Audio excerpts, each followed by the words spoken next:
Добре дошли. Добър вечер на всички. Така, само да заредиме и TikTok-а и пускаме. Само секунда. Пускаме TikTok-а след малко. Чувате ли ме добре? Връзката как е? Чувате ли ме? Проба 1, 2, 3. Чуваме се, да. Сега пускаме и TikTok-ците. Само секунда. Не е 3-дневно гладуване с вода. 3-дневно гладуване с вода беше минали лайв. Сега е за паразитите. Пиши. При мен пише само на живо с Тихомир, защото има Добре. много чужденци. Да разберат какво става. Така, само секунда. Аз съм Тихомир. Днешната тема е много интересна. Поне в България никой не съм слушал да говори за това нещо и аз се очудвам защо никой не говори за това нещо. Е толкова важна тема. Става въпрос за паразити, неща, които трябва да знаете. Как да се предпазите, как да ги хванете, откъде ги хващаме и също, разбира се, ако вече ги имате, какво да направите, за да ги разкарате от системата си. Темата ще бъде за паразитите. Така.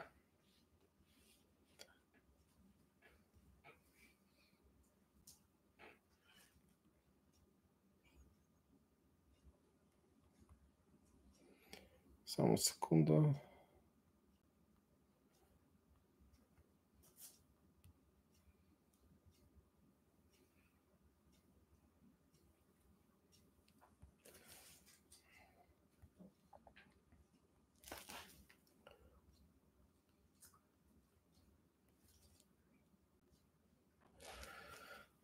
Така, пуснах и моя TikTok.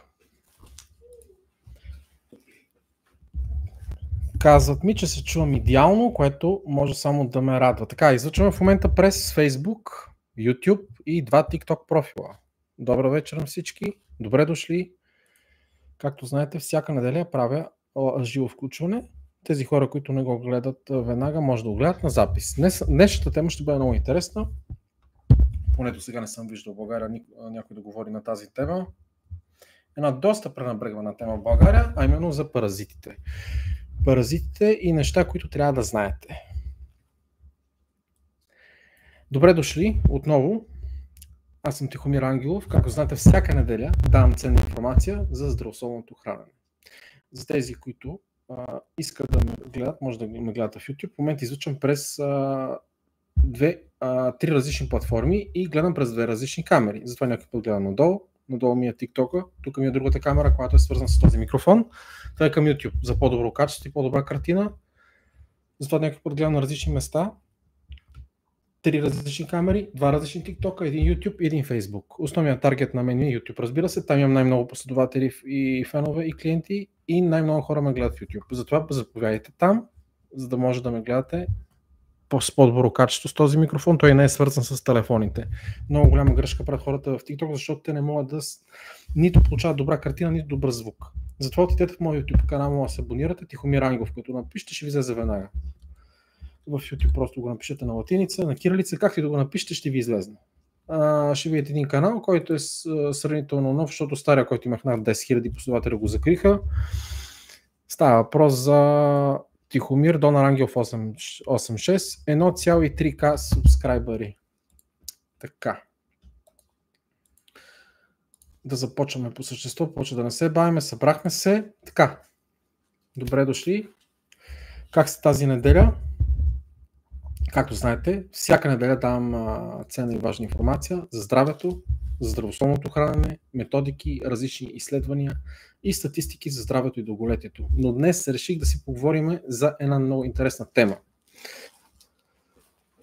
за която, както казах, много малко хора в България, почти никой не съм виждал да говори именно за паразитите.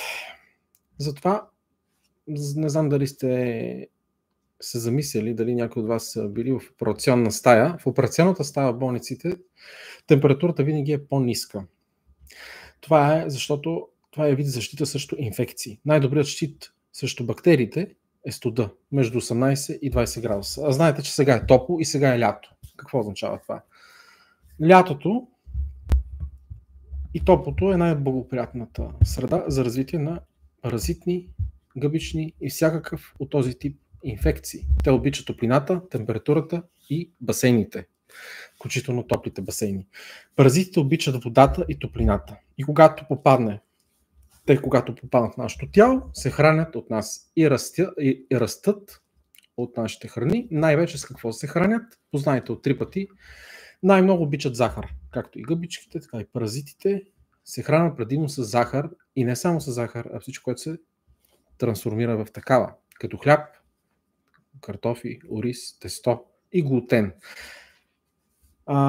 Също така, как се разпространяват тези паразити? Ще ви кажа и кои неща убиват паразитите, като профилактика на стомашно-черевния тракт, какви неща може да си вземете като добавки за тези хора, които вече имат, видовете паразити. Ще обсъдим начина на хващане. Най-разпространеният начин е по фекален, орален, или когато има животни и недобри хигиени навици, разбира се, на стопаните на животните и самите хора включително, когато имаме мухи, комари, мръсни немити ръце, когато имаме тези проблеми и ще обсъдим в детайли други неща. Между другото, колкото е по-солено морето, действа като дезинфектант срещу паразити, затова те не обичат солта, не обичат киселото, горчивото и соленото, не обичат оцет, не обичат джинджифил. Те обичат сладко. А между другото, честа на джинджифил и оцеда помага да действа антипаразитно. Но на тази тема най-накрая ще обсъдим нещата, ще ви кажа всички трикове, които могат да ви помогнат. Както за профилактика, така и за тези, които вече имат. Най-важното нещо, което трябва да запомните. Така, започваме. Що се отнася до хранителните навици? Както казах, запомнете най-важното, което е, че паразитите обичат сладко и захар, но и всичко, което се превръща в такава захар. Както ви казах, тесто и глутен. Въглехидрата, когато се прекалява с него, всичко се превръща. Също така млечни продукти. За малко ще да забравя. Млечни продукти, но не и ферментирали. Млечните продукти засилват растежа много на паразитите. Особено прясно мляко и кисело мляко. Особено когато имаме високо съдържание на лактоза и се прекалява с млечните продукти. Те действат като растеж на самите паразити и благодарение на лактозата. Лактозата е пак вид въглехидрат, бърз. Особено когато не са ферментирали млечни продукти. Тук не говорим за яйца и не говорим за яйца и ферментиран млечен продукт като кефир, не говорим за краве масло като ги, говорим за прясно и кисело мляко от този тип млечни, които нямат дълбока ферментация, имат лактоза, има добавена захар. Знаете, млечните продукти, особено в магазините в днешно време, не ферментиралите, в киселото мляко слагат захар, това е чисто ГМО, няма истинско. Също така, какво подхранва растежа на всички тези бактерии и гъбични инфекции, но най-вече на паразитите? Всичко, което има глутен. Ще ви разочаровам за хората, които обичат да употребяват ечемик, овес и ръж, но истината е такава. Всякакъв вид пшеница, всички производи на пшеницата, подобни растения на ечемик, овес и ръж. Всичко, което е тесто, общо взето хляб, трябва да го спрете. Всички житни култури съдържат глутен. Те създават свръхрастеж на всички паразити. Но не само на паразити. Като цяло на паразити, гъбички, бактерии, включително и възпалителни процеси и маркерите се вдигат.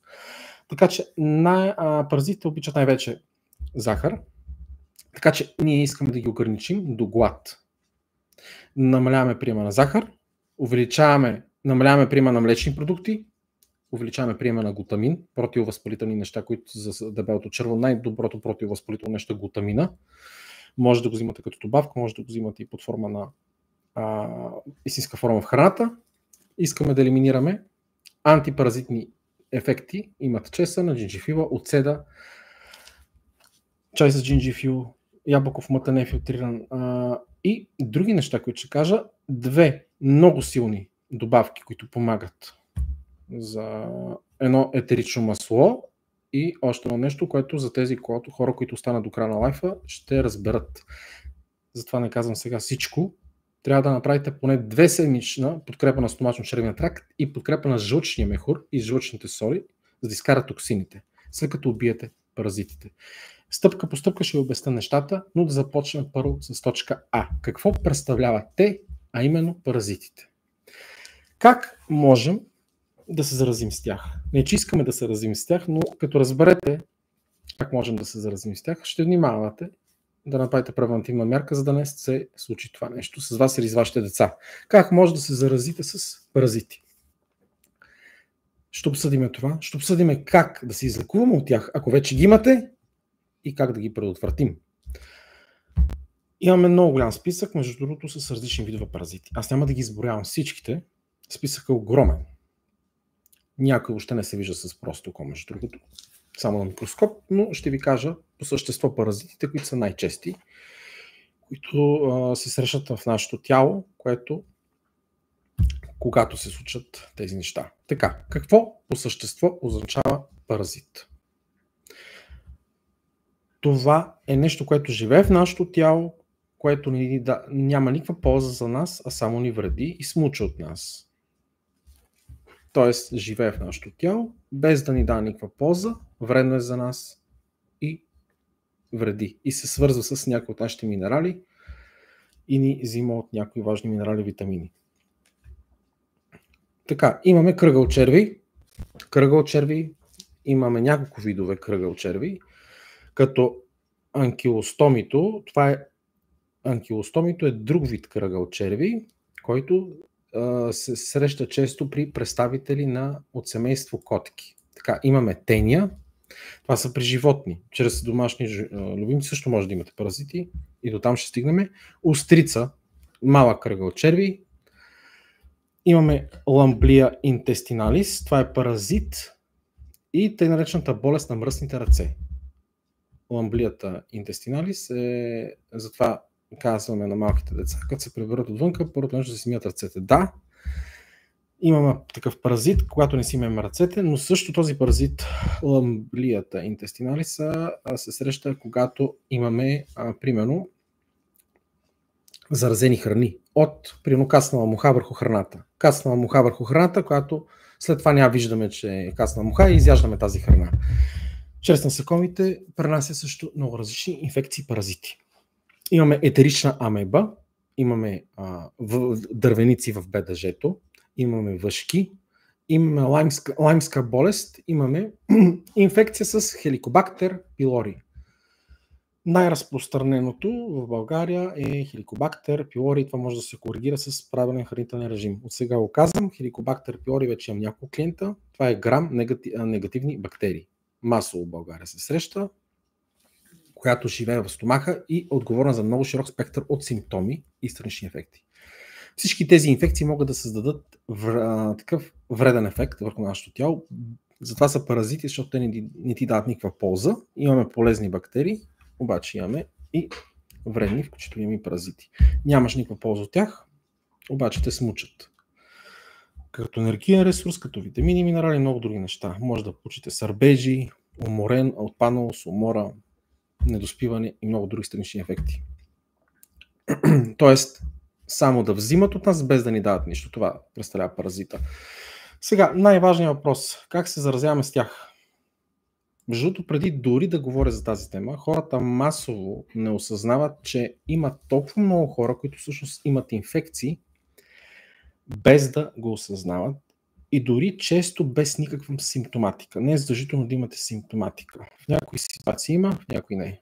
Вероятно някъде бих казал от 60 до 70% от населението има някаква паразитна инфекция. И всъщност те не осъзнават, че имат. Откъде ги получавате? На първо място от водата. Както казах, паразитите обичат топлото, обаче обичат на първо място водата. Ако се къпате в мръсен или топъл басейн, например. И обикновено това е по-скоро в страни с лоша хигиена, с лоши хигиени навици, с лошо водоснабдяване и т.н. Някои държави и страни от третия свят, особено при тях, не че не е възможно и тук в България. Когато ядете с мръсни прибори, нямате хигиени навици, не си миете ръцете или сте яли сурово, неизготвено месо, лошо водоснабдяване, както казах, лоша хигиена. Инфекциите се предават по орален, фекален път, основно чрез вода, която пиете или е в храната ви. Или ако, както казах, се храните с съдове, които не са измити правилно, или пък водата е замърсена. Така, или когато се къпете на някакво замърсено място, като някакво езеро, блато или басейн, има частички фекални вещества, които не са задължително да са от хора, може да са директно от животни. И тези частични фекални вещества, които не се виждат с простото око, могат да влезнат. Сега, за домашните любимци. Малко да отворим темата. Аз имам домашни любимци, обичам ги, но хората не осъзнават, че домашните любимци всъщност могат да предадат паразити. Също и трябва да сте много внимателни в това отношение. Всичко от кръгли черви до инфекции с хеликобактер пилори. Доста често, да речем, кучетата се отглеждат в развъдници с други кучета, знаете, и понякога условията не са съвсем добри, не са толкова хигиенични. Някои от развъдниците, не казвам всички, не може всички да сложиш под общ знаменател никога, и доста често те ще прихванат неща като кръгли черви. Това се среща доста често при новите малки кученца. Затова тестват новите кучета, правят патологичен тест на изпражненията на фекалите, за да се уверят, че нямат паразити, но не винаги правят този тест, за да преди да продадат животинката. Така че домашните любимци са голям преносител на паразити. Затова винаги ги обезпаразитявайте и вътрешно, и външно. Но пак това не е гаранция. Затова не давайте кучето да ви лиже около лицето, очите, устата. В никакъв случай. Дори да го обезпаразитявате редовно. Представете си следната картинка. Ако оставите кучето си да тича наоколо и да души всичко, да ближи абсолютно всичко, и тогава си казвате: о, слюнката му е чиста, то е безпаразитено, няма проблем, напротив. Ще има проблем, ако ви оближа лицето, устата, очите и т.н. Така че не забравяйте, че паразитите могат да се предават от домашните любимци. Точно през лицето, устата и очите може да влезне някой микроб, някоя бактерия и някой паразит. Не го забравяйте това. От тяхната слюнка и от техния език. Точно там са най-много микроби. Така че съм, че децата трябва да си имат ръцете, винаги като галят животинката, особено котките в областта на ануса и опашката. Там също има много паразити. Така, както и гладък, малък и голям червей. Но имаме и други специфични. Така, просто бъдете по-внимателни. Освен това, такива като езера, блата, замърсени води, локви, може да се получи паразит инфекция през краката, ако стъпите в някаква локва, през кожата. Ако има паразитни боболечки, дори в пясъка са открити и се предават през кожата. Може да се влезне през нокътя, през някой разрез, през някоя рана, което може да отвори херпес, рани по краката и много други начини. Също така насекомите. Насекомите са доста разпространяват и предават паразити. Очевидно знаете, за различните вируси сте чували. За лаймската болест, кой не е чувал за нея, която може да се предава от насекоми или различни боболечки, така че това са различни неща, които могат да се случат. Но не е само единствено лаймска болест, има и други. По отношение на начините на предаване на трансинфекциите. Сега, когато разглеждаме симптомите, не винаги има симптоми, между другото, има много симптоми, свързани с паразитни инфекции. Не винаги е задължително да имате пълния арсенал от симптоми, може да имате една малка част от тях. И много често, когато отидете на лекар и да се опачите и да си кажете симптомите, в крайна сметка ви предписват лекарство и не свързвате нещата едно с едно и доста често остават пренебрегвани и не разбират, че това може да е от паразитна инфекция. Доста често се случва понякога да е паразитна инфекция.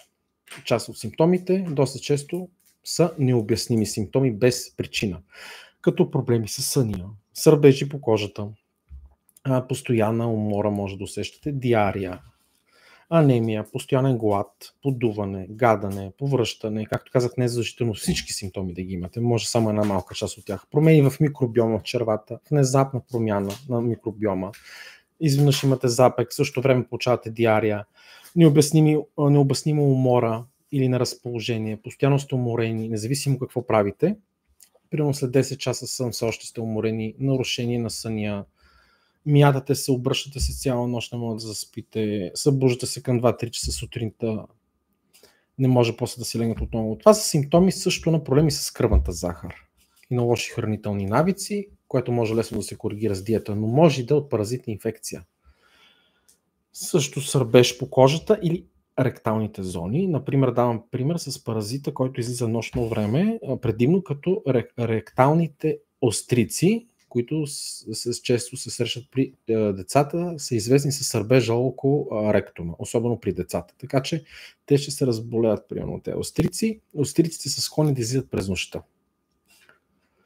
И тогава сърбежите са най-силни. Започват да се драскат и ректалният сърбеж може да се активира, да е свързан с тези острици. Другия вид симптом също така е необясним сърбеж на кожата.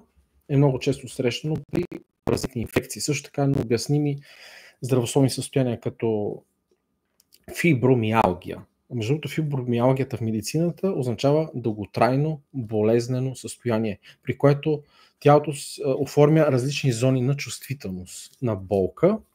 Не знаете откъде идва тази болка и може да бъде възпалителна. Самата фибромиалгия може да бъде възпалителна, може да се регулира от тези инфекции, причиняващи възпалителни реакции, протичаща болка. Между другото, хора, които скърцат с зъби през нощта, но не да скърцат отдавна, а сякаш никога не са скърцали и изведнъж започват да скърцат с зъби. Това също е симптом. Желание за захар или дори вид неконтролируем глад.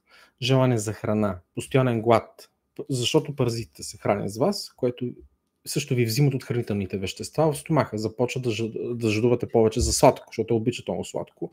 Започват да жадувате за повече храна през цялото време. Гладни сте през цялото време. Ядете, не може да се надете. Другото нещо е тревожност и депресия. Пак е свързано с паразитни инфекции, като различни психиатрични разстройства.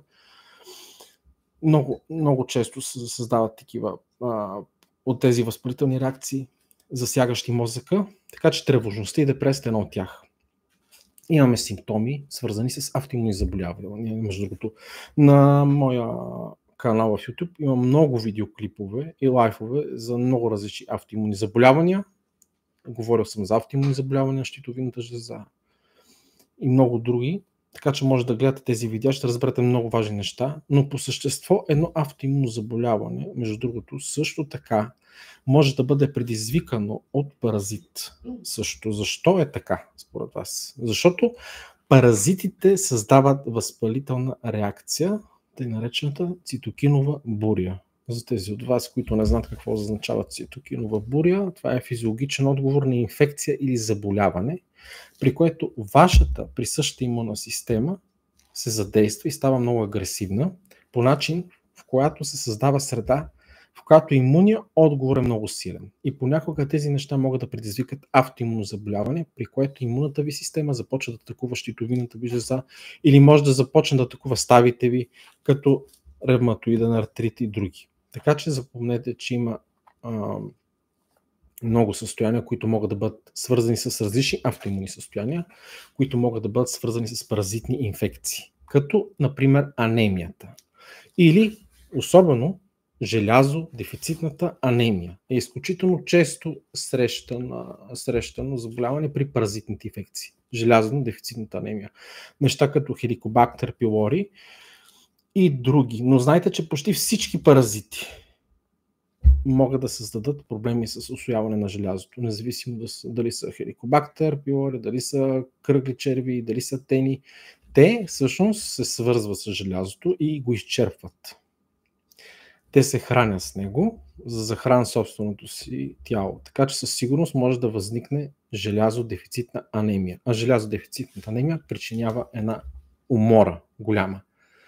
Сега, как може да се тествате дали имате паразити? Има различни начини. Може да направите ендоскопия, колоноскопия, може да направите снимка с камера, която може да огледа дебелото ви черво, защото те основно там седят. Но това няма да е най-добрият тест, защото доста често са много малки микроби и тези малки яйца са много малки на тези паразити, някои от тях. Така че колоноскопията и тези камери не са най-добрият начин, по който могат да ги засекат. Има вероятност да хванете някой, но най-добрият тест, който може да направите е буквално тестване на изпражненията, ДНК, анализ на вашите изпражнения, фекалите. Така ще разберем най-точно и вярно и лесно, разглеждайки всички различни видове паразити, разглеждайки всички различни микроби в тялото, те ще бъдат намерени в изпражненията, в фекалите, които не се виждат с просто око. Друг добър тест е просто да си направите кръвен тест. Има такива кръвни маркери, но пак може да избегне там нещо. Не винаги е точен. Кръвният тест също може да е добър тест, за да откриете дали имате паразити във вашето тяло. Сега, най-важно относно промяната в диетата, както казах, ще ви разкажа и за пробиотици, за как да изхвърлим тези токсини, за антибактериалното действие на етеричното масло от пелин. Но първо пак да кажа, запомнете, паразитите обичат най-много захар. Предимно храни с високо съдържание на въглехидрати и всичко, което се превръща в такава захар. И млечни продукти, като прясно мляко и кисело мляко, особено когато има високо съдържание на лактоза и млечните продукти не са ферментирали. Това създава растеж на самите паразити. Също така трябва да се избягва глутен. Тоест всякакъв вид пшеница и всички производни на пшеницата и подобни растения, като ечемик, овес, ръж. Всички житни култури съдържат глутен. Те създават свръхрастеж на всички паразити. Както казах, не само на паразити, на гъбички, бактерии, включително и възпалителни процеси и маркери се завишават от тези храни. Така че най-вече паразитите обичат захар, млечни продукти и глутен. Това трябва да запомните, с какво ги подхранвате. Така че ние трябва да ги ограничим до глад, за да намалиме приема на глутен, да намалиме приема на млечни продукти, да намалиме приема на захар. И да намалим възпалителните процеси, за да може да се отървем от тях. И трябва да направим антипаразитен ефект. Антипаразитен ефект, противовъзпалителен ефект. Кои методи може да използвате за антипаразитен ефект? Антипаразитен ефект има, след като спазвате и спрете, както казах, глутена, захарта и млечните продукти, следващата стъпка, а не да направите само антипаразитен ефект, па да направите нищо. Трябва всичко това да се комбинира, за да има ефект. Това се опитам да обясня. Антипаразитен ефект има чесън, джинджифила, чай с джинджифил и оцет от ябълков мътен нефилтриран оцет. Трябва да направите поне 2 седмици подкрепа на стомашно-чревния тракт и подкрепа на жлъчния мехур. Жлъчния мехур играе и жлъчните соли изключително важна роля в тази ситуация. Много често хората имат стомашно-чревни паразити. Това вече само по себе си уврежда червата. Трябва да се направи антипаразитен режим, така че да подкрепи стомашно-чревния тракт, като храни богати на глутамин. Глутамина действа най-благоприятно за нашето дебело черво и най-противовъзпалително. Както и от храната, така и от добавка. Не разчитайте само на добавка. Има храни, които имат и глутамин. Както екстракт от алоe вера, различни пробиотици добри и храносмилателни ензими. Както казах, глутамин, алоe вера и други различни пробиотици и храносмилателни ензими. Трябва да се уверите, че жлъчката ви функционира добре и жлъчния мехур, защото те отговарят за изхвърлянето на токсините. Благодарение на жлъчката и жлъчния мехур, вие ще изхвърлите токсините, след като сте унищожили вече бактериите или паразитите. Барберина също много помага в това отношение. Има много антимикробни свойства, антипаразитни и антимикробни свойства за период от 4 до 6 седмици. Ако всичко това се комбинира добре, вие може да се изчистите от тези паразити. Що се отнася за унищожаването на паразитните инфекции, разбира се, биоетерично масло от пелин има много добри противомикробни, антибактериални и противопаразитно действие. Както казах, масло от пелин. Биоетерично масло от пелин действа също много противомикробно, антибактериално и противопаразитно. Тези неща, когато ги комбинирате с правилен хранителен план, без да давате пари и да се тровите с някакви измислени лекарства, които ги предписа поредния куц лекар, защото вече се поболях от такива лекари, винаги има изключения, има известни. Преди още да ви препиша лекарство, аз знам как ще се оправи проблема. Тези неща ги пробвайте първо. Ще видите, че ще действат хиляди пъти по-добро от лекарството, което ще ви препише. И не само това, а и няма да си навредите на вашия организъм. Ще се възстанови микробиома, ще имате много по-добра енергия, ще се чувствате много по-добре. Буквално с тези неща вие може да се справите. Както се казва, естествено и натурално. Днешната тема беше за паразитите, неща, които трябва да знаете, видовете паразити.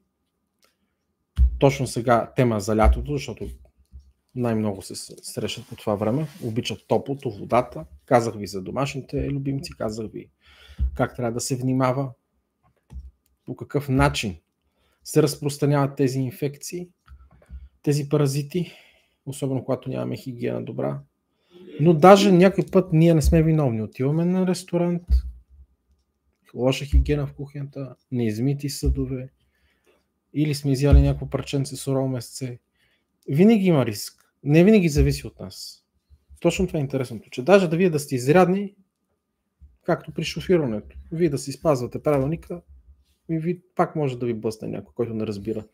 Същата работа и с отивате на заведение, отивате при приятели, все нещо може да стане. Той ще има домашен живот, домашен любимец, няма да си измиете ръцете, след като го погада. Нещо ще се излъжете.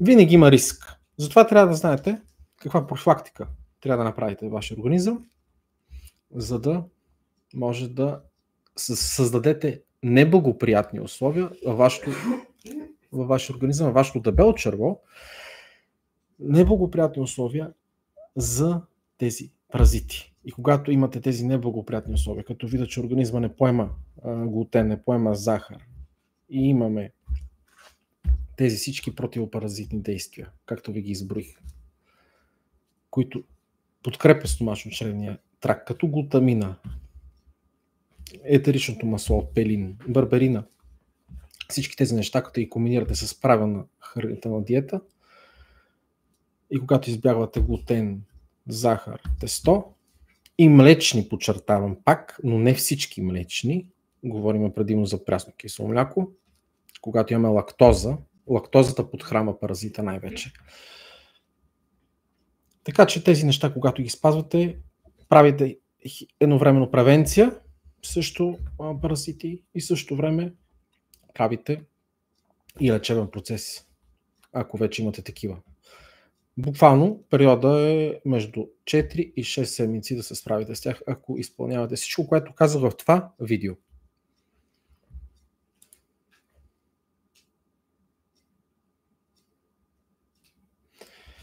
Така.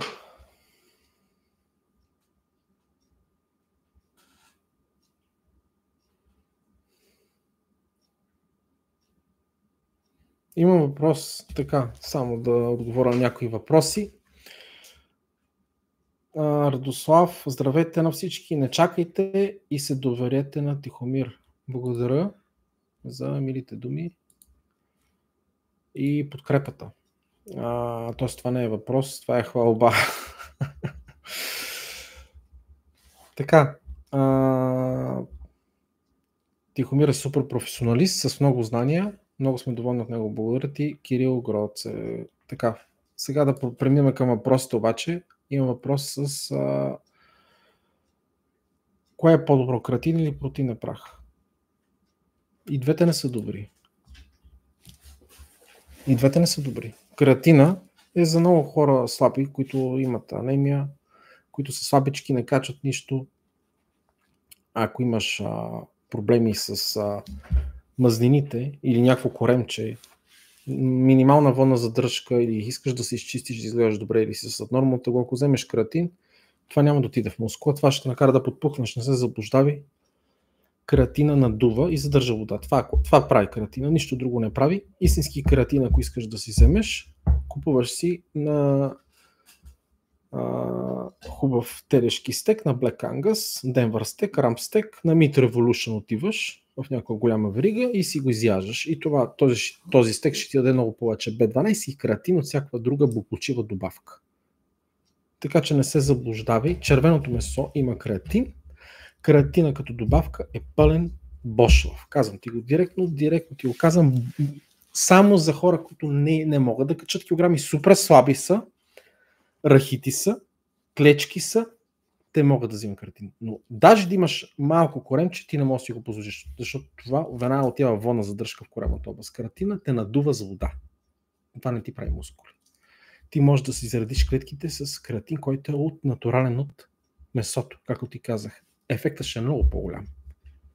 Едно е прах направено в фабрика, друго е да си вземеш качествено месо от магазина. Ще зареди с много повече кератин. Кератин е в червеното месо, там го търси, а не под формата на вълшебен прах. Това са глупости.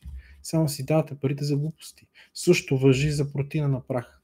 Направи си яйца с някакво месо качествено. Това е протеин, а не протеина на прах. Протеина на прах е концентриран, синтезиран и изкуствен. Не се усвоява по-добре. Когато протеина няма животински мазнини в него, той не се усвоява на 100%. Не знам това дали го знаете. Много хора ви лъжат и ви карат да ядете сухи постен протеин, което не е вярно. Истинският протеин, животинския, се усвоява с мазнини. Трябва винаги да имаш малко мазнини в протеина, за да го усвоиш. Когато нямаш мазнини, той не се усвоява на 100%. И също така този протеин е концентриран. Протеина на прах. Това си го представи както с фрешовете и соковете. Едно е да изядеш един плод, който е с фибри.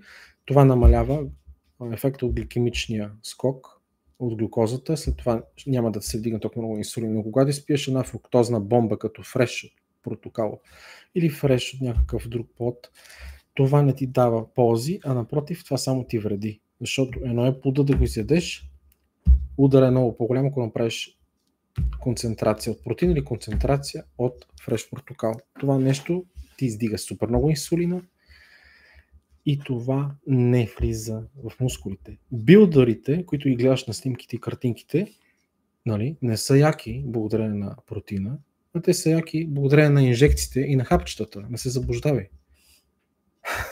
Бил съм в тази среда и ти казвам директно. Никой преди състезание не пие кератин. Всички преди състезания взимат хапчета и бият инжекции. Защо? Защото взимат стероиди. Защото взимат допинг. Всичките са на ЗОП. Никой не взима кератин и протеин. Рекламират го, за да ви лъжат, че работи. А всъщност не работи. Истината е само в храната. Това е горчивата истина. А който иска да си увреди здравето, да гледа и да ходи на състезания по културизъм. Аз затова спрях отдавна да се занимавам с всички тези неща, затова ви казвам. Аз знам нещата от кухнята и ви го казвам директно в националния отбор. Кератин и протеина ни го забраняваха треньорите да го взимаме. Това задържа само течности. Пълна измишлотина. Само лъжат хората. Да не говорим за протеиновите вафли. Може ли в протеинова вафла да лъжеш хората, че има повече белтъчини от въглехидрати първо? И второ, с най-малкия шрифт са написали палмово масло и слънчогледово масло. А аз ви казах слънчогледовото масло, че се прави от разредител на бензинова основа.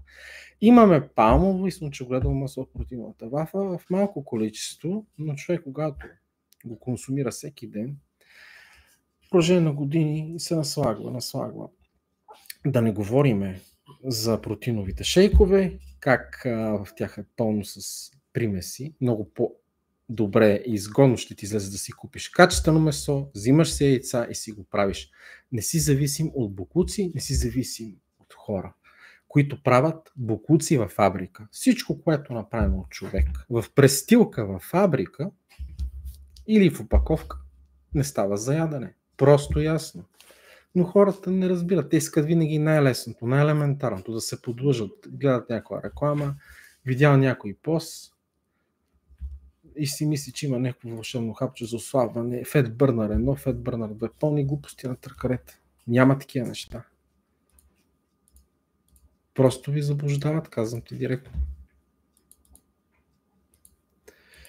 Така че въпрос за кератин и протеина, а ако имате, директно трябва да лети към кофата за буклук. Казвам ти го, ако имаш вкъщи кератин и протеин, или го дай на някой, и направо в кофата за буклук го хвърли, за нищо не става. Казвам ти, само си даш парите. Инвестири в храна, в качествена храна. Има много разлика между това, дали ще издадеш днес 600 грама пилешко филе или някое по-качествено телешко месо 300 грама. Това 300 грама по-качественото телешко ще влезе в мускула много повече, отколкото 600 грама преработено пилешко, бъкано с инжекции, което е най-популярното, най-евтиното и най-разпространеното месо, освен ако не е купено от някой сигурен източник от ферма, някой фермерски магазин. Не казвам, че всички са по-топ знаменател, но има разлика както от въглехидрат до въглехидрат, така има огромна разлика какъв протеин от храна ще вземеш и колко ще усвоиш. Да не говорим, че това протеин прах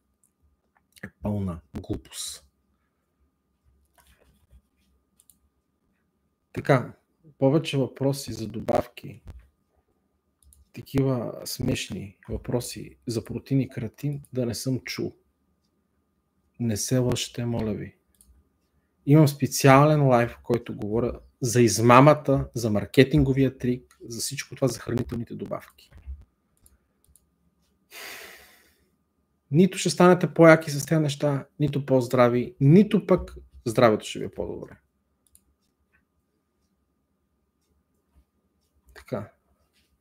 Така че отговорих на въпроса, кое е по-добре от протеин и креатин.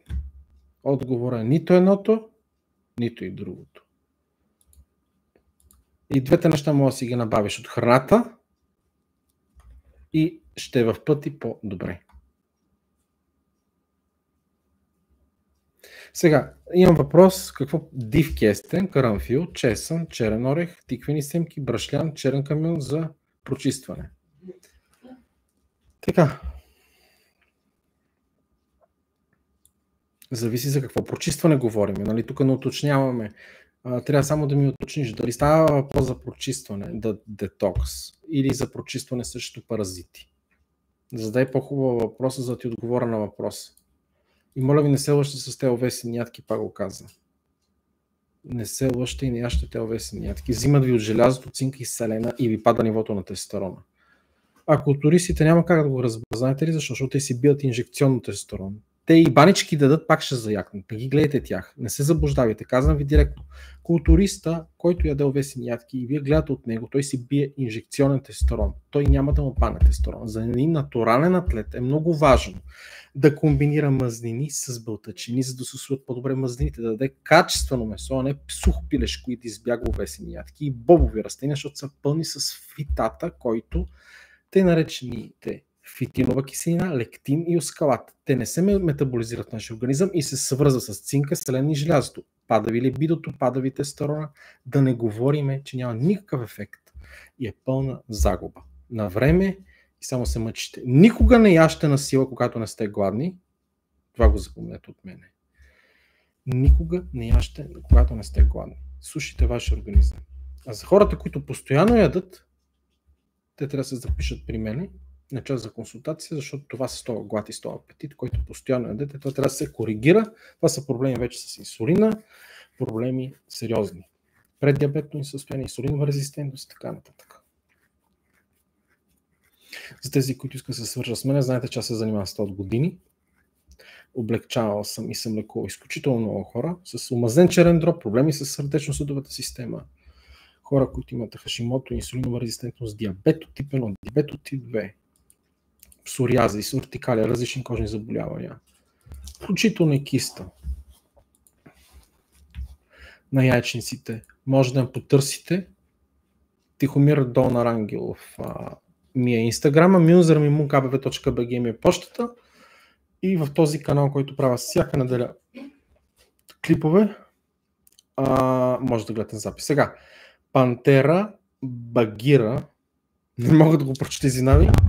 Аз съм малко приключвам лайфа. Благодаря за тези, които чак сега се включват.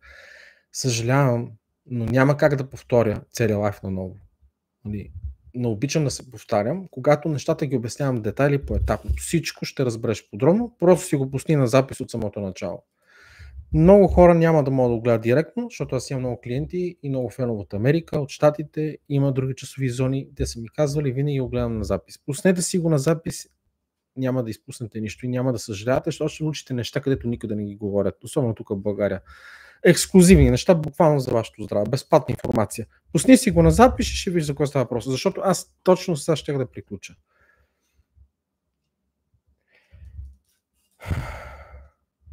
Виолина Благодаря ти пак за този коментар. Всеки път научавам нещо ново, добра информация, обосновена, биохимично обяснение, твърдение и най-важното съвети как да си помогнем.